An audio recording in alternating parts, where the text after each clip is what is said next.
Əsgərana daxil oluruq. Qarşıda görsənən Əsgəran qalasıdır.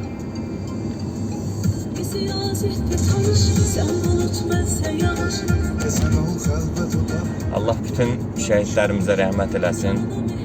Qazilərimizə və veteranlarımıza da can sağlığı versin. Allah balalarını xoşbəxt eləsin hamısını. Bu torpaqların alınmasında əziyyəti keçən hər kəsin Allah köməyində olsun. Onların sayəsində bu yerləri gəlib görürük. Rahat keçib gedirik bu yerlərdən. İşləyən insanlar var. Öz işlərinə gedib gəlirlər. Biri də şəxsən mən elə özüm. Məsələn, bu yolu işləyirəm. Hər dəfə deyirəm, Allah bütün şəhidlərimizə rəhmət eləsin. Balalarını xoşbəxt eləsin. Ailələrinə, yaxınlarına, əzizlərinə hamısına səbir versin.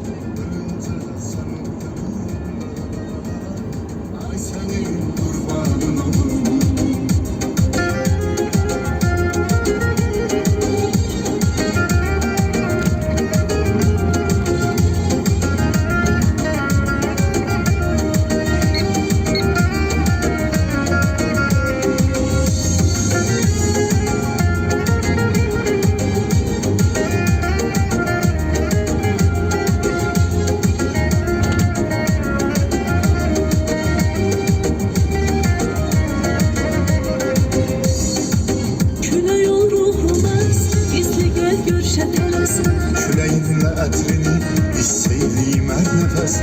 Yoluna pişman olum, sənə belə qurban olum, Sənə belə qurban olum. Ürəyim sənlə gülür, çünki dərdindən ölür. qəlbimin də qəlbi var, onu da sənlə ölür. Qoyma mən peşman olum, sənə belə qurban olum.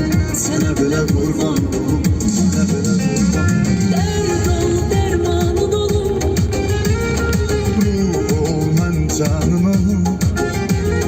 əksini gözümdə çəkim. Hey baxın, heyranın olum. Sən dedin sultanın olum. Bir ömür cananın olum, Ölüncə sən ol yanımda.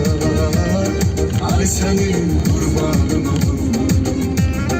dərd ol, dərmanın olum, Ruh ol, mən canın olum. əksini gözümdə çəkim. Hey baxın, heyranın olum. Sən dedin sultanın olum.